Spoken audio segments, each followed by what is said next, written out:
This webinar should take maybe sort of 15 minutes, 20 minutes max. And the idea for this really today is just to share some information about what some of our clients are using Petrosys for to do their reserves mapping, but also to give you a chance to ask us questions to let us know any problems you guys have, anything you'd like to see improved, any sort of new features, and also to tell us anything you particularly like about the reserves mapping. Just gives us a chance to sort of focus our development in this area. So I'll get started then. So this is a webinar on reserves mapping. Just a little bit of housekeeping. This webinar will be recorded, and we'll put this webinar on our website once we get a chance to upload it. Okay, so this is the outline of the webinar. We're going to start by just looking at Petrosys and the kind of grand scheme of things, where Petrosys fits into typical reserves workflows. This will just be a couple of slides just to give you an idea of where we actually fit in.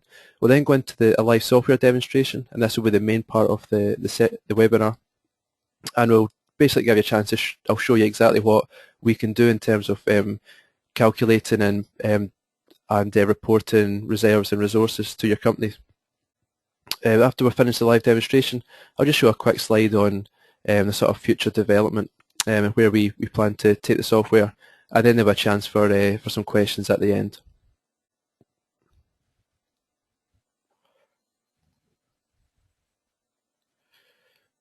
Okay, drop this.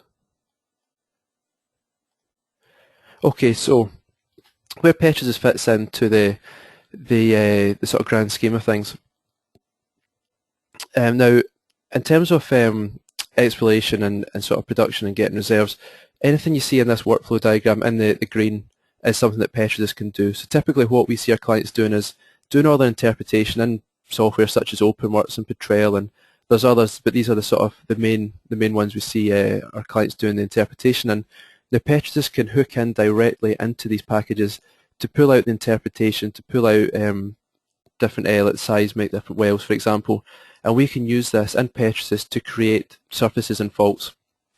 Now in Petrosys, once we've created these surfaces and faults, there are tools within Petrosys to allow you to edit the interpreted surfaces. We've got contour and fault editing functionality. There's also an integration with a software called Fault Risk to allow you to create more accurate faults. So the idea is that you do your interpretation in a third-party package, but our clients are using Petrosys to create more accurate surfaces to honour fault surfaces better, and then use our editing functionality to create accurate depth models, really.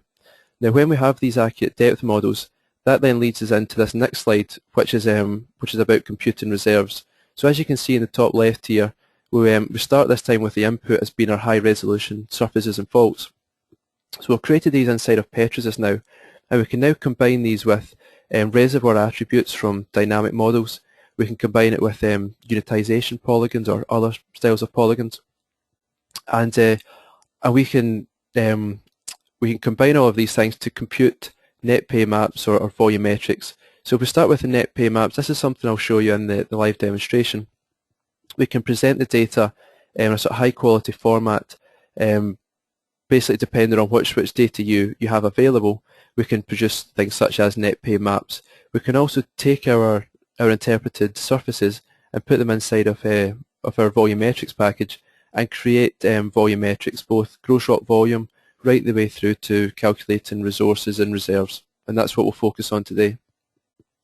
We can then also refine the reservoir attributes, feed them back into volumetrics, and we spit the volumetrics out in typically in an XML format. Now the XML format can be published to things like web reports and spreadsheets, or you can push the XML inside of databases, and again I'll show you that as we go through the live demonstration. So if we focus more on this XML rendering, we get to the volumetrics output.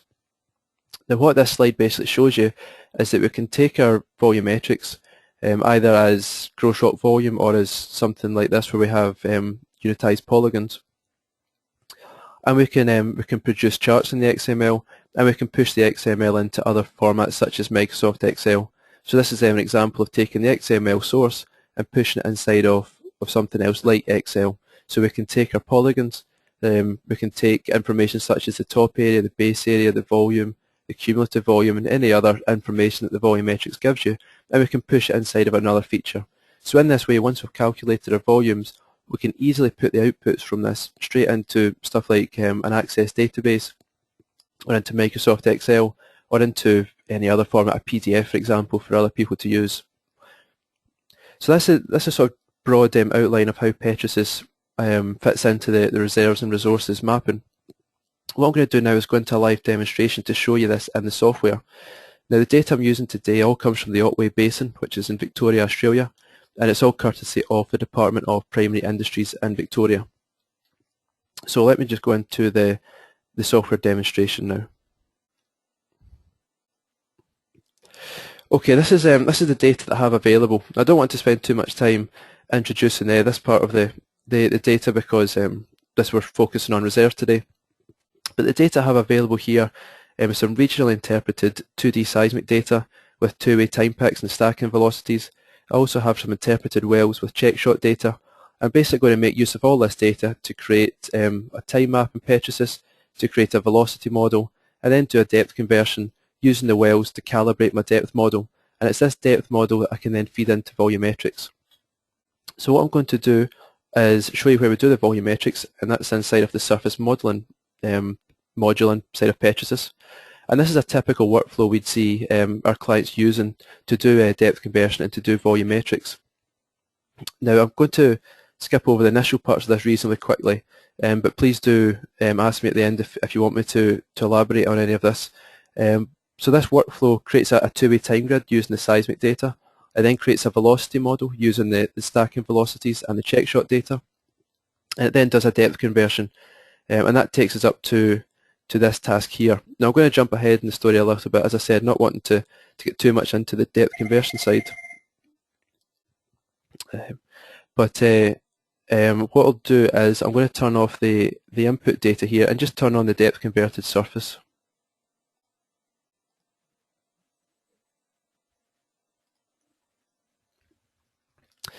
So this is the depth converted horizon that we've got out of the volumetric, the surface modelling rather, and you can see it's been calibrated by these wells as well.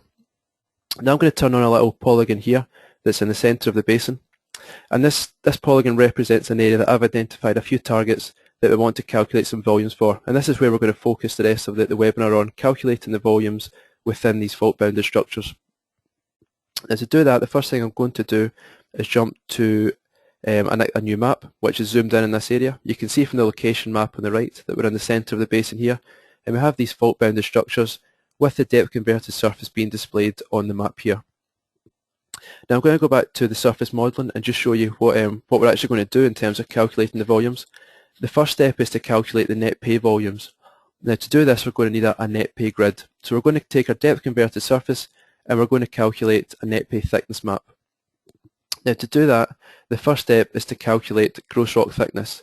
So what I'm going to do is just open up this task here and show you that to calculate the gross rock thickness, we're just doing a simple equation, thickness equals top minus bottom. And I'll just run that task there to create the gross rock thickness. Now that that task is run, I can go back to the map and show you this gross rock thickness. So I'll turn off the depth map and I'm going to turn on the gross rock thickness map. This is what it looks like here. Essentially we've just taken the surface below the top Umarala away from the top Umarala formation to give us this map here.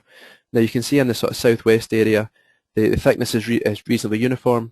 It thins quite substantially to the northeast and thickens a little bit to the north. So now that I've got this gross rock thickness, I can apply a spatially varying property such as net to gross to get my net pay map. And again, I do this back in surface modelling. So the next task here is to multiply the the thickness map rather with the net to gross map. So I'll turn this task on and run this, and this creates my net pay map. Okay, so now that I've created the net pay map in Petrosys, I can just go ahead and display this. So let me just show you where the net to gross came from. This is the net to gross map here. You can see it basically represents some paleo-fluvial channels that we have running across this basin, with the highest net to gross obviously in the centre of the channels. So I'll turn that off and turn on the net pay map that I've just created. So you can see from this column, the colour bar on the right, net pays are varying between 0 and about 36 metres, with the thickest net pay in the centre of the channels. Now what this gives me a chance to do is also show you how we can report stuff like net pay to others like joint venture partners or to perhaps managers if we're evaluating a prospect. Now what I'll do is I'm going to turn off the colour bars associated with this map and turn back on my depth map. And I'll just refresh that. And if I zoom in on this area here, what you can see I've got displayed here is my depth map with the depth contours. But in combination with that, I've also got the net pay contours in a different style as well. So in Petrosys, it's very easy to have different layers like this displayed with different stylings. So it's very easy to report stuff like this. For example, in this case, it's a structure map with the net pay contours overlaid on top of it. So now that I have this net pay map, I'm going to calculate the net pay volumes. Now to do this, I'm going to split up this area into unified polygons. Now to do that, I'm just going to turn on this this group here. So what you can see is I've created these uniform polygons, and this is what we typically see our clients doing when they start calculating stuff like net pay resources or getting into the sort of reserve side. So we can see these polygons here are all uniformly distributed. And if I go back to surface modeling, the next task in this workflow is to create the net pay volumetrics. Now to calculate the net pay volumetrics, if I open up this task here, you can see that we're using the net pay grid as input data. We're also using the thickness style of volumetrics. We could also use top and base, but we've got a thickness map here.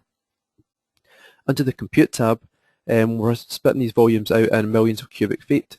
We could also choose other volumes that are there, or we could use user-defined volume units if we wish. We're then dropping in all of these polygons that you see on the map to split up the volumetrics into these graticules, as we call them.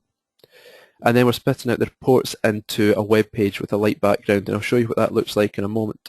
So we'll just turn on the volumetrics task and click OK. So we're now computing the net pay volumetrics, making use of the net pay map that we've generated from the net to gross multiplied by gross rock thickness map.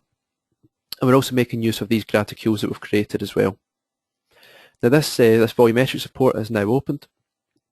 And this volumetrics report I've specified to open in a web page style.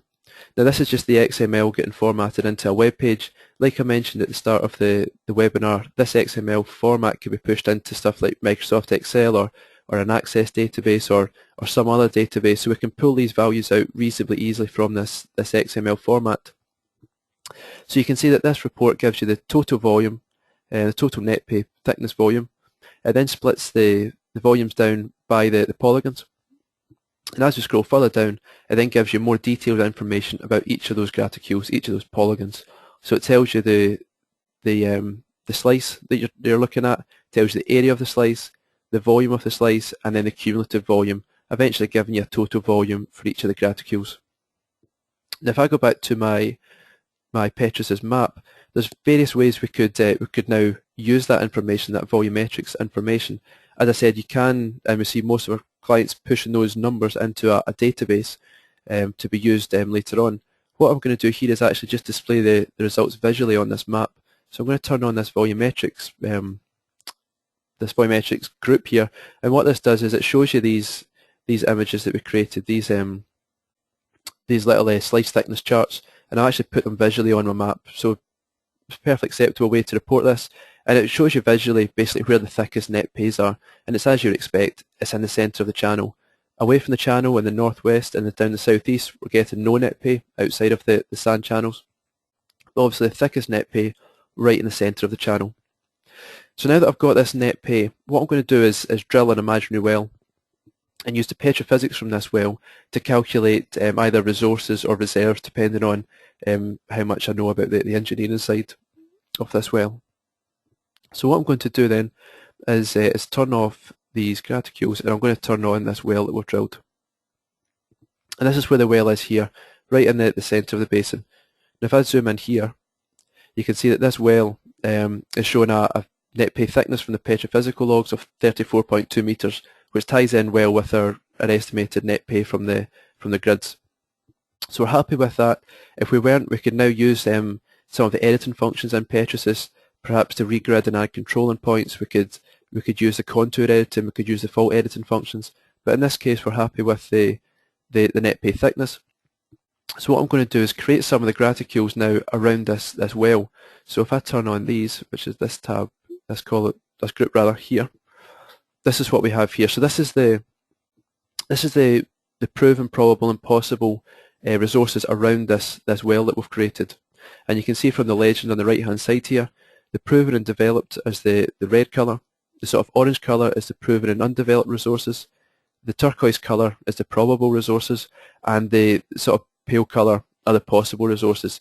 And what I'm going to do is feed this into Petrosys, into the volumetrics again, to calculate the resources for the probable, the possible and the proven. So what I'll do to do that now is I will jump back to surface modelling, and inside of surface modelling you can see that the last three tasks are to calculate the proven, probable and possible resources. So I'll turn these three tasks on here. Now if I just go into these tasks, you'll see that the only difference between the previous task is that in the levels tab we now have a scale factor computed. So in the polygons tab I'm just using the graticules we've created. The reports tab I'm still going for a web page like background. But on the levels tab we've now filled in this compute button, and what this compute button does is it allows us to enter average values that come from the petrophysics from this well here. So we've entered average values of porosity, saturation, of gas recovery factors for example, of volume factors. Now of course if I had these values as a spatially varying property, for example if I had taken porosity perhaps from an amplitude map for example, I could multiply my grid by that amplitude map and use that result in volumetrics. But another way that we see our clients using the volumetrics is to enter discrete values, and that's what you're seeing on the screen here. So I've entered average values for all of these functions. Okay, so I'll just OK out of this, and I'll click OK to run these three. So now calculate the proven, the probable and the possible resources for this well. So you can see here the first tab to pop up is the proven gas initially in place, and you can see we have a volume of about 1.285 TCF. The probable gas initially in place 2.7 TCF, and then for the possible up to 4 TCF in this case. Now what these reports also do that I didn't show you earlier is down the bottom they give some sort of justifications for your decisions. So if I go right down to the bottom here, you can see that it gives some information on how the maps were actually created. It gives you information about the polygons that were used, and it also gives you the information about the porosity that you entered and the saturation, so that if an auditor came back to you and asked you to justify your decisions, you've got everything saved here in the report. And again, these numbers could be put straight into a database if you wished. Okay, so that's us created the reserves. One final thing I want to do before I end this live demonstration is just show you how we can put these maps into another format. So if I turn on some of these groups rather, and I'll just click refresh to refresh this map, we can output this map into various formats. The most common we see our clients using is the PDF format. So if I select File Export PDF and click OK, just click OK to overwrite that. We now get a PDF that can be used by anyone who doesn't have a Petrosys license. It just opens in a normal PDF reader, and this PDF is geospatially aware and it's layered. So it's a perfect example of something you give to an auditor, for example. They don't need to have a Petrosys license. They can come in and they can, for example, manipulate your map. So they could turn off certain layers. They could view just the net pay, for example. They could even come in and turn off the grid and just view your net pay contours. So they can come in, manipulate this PDF, and using the analysis tool, you can see down the bottom right, the PDF is also geospatially aware. So that's a typical example of where our clients would export their resulting maps to let other people use it. Okay, now I'm going to jump back to the PowerPoint just to finish off this webinar. So some of the upcoming features that we're currently working on in the software, and again, please let us know if you're interested in these or if you have other ideas about what you'd like to see in your reserves calculations, both problems you're having within Petrosys and outside of Petrosys. If you let us know, we can certainly discuss how we can help you. So in terms of generating the volumes, we're working on a tool called the Spatial Editor, and this is going to replace the contour fault polygon editor.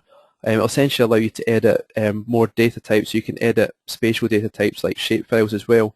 But what it'll also allow you to do is use the contour editor in a more modern way, so it'll be easier to use, it'll have more functionality, and you'll be able to edit your surfaces much easier. We're also looking at adding the automatic creation of the unitization polygons. We're going to be looking at creating elliptical polygons for deviated wells, so basically working more closely with better with highly deviated wells. We'll also look at dealing better with overlapping polygons, so if your wells are close together and you're using these unitizing graticules, we'll be looking to work better with the overlapping polygons. And in terms of reporting volumes, we're looking to write directly the reports into more formats as our customers request them, and also easier to define formats as well. So that's just some of the upcoming features, just to give you an idea of the sort of things we're working on.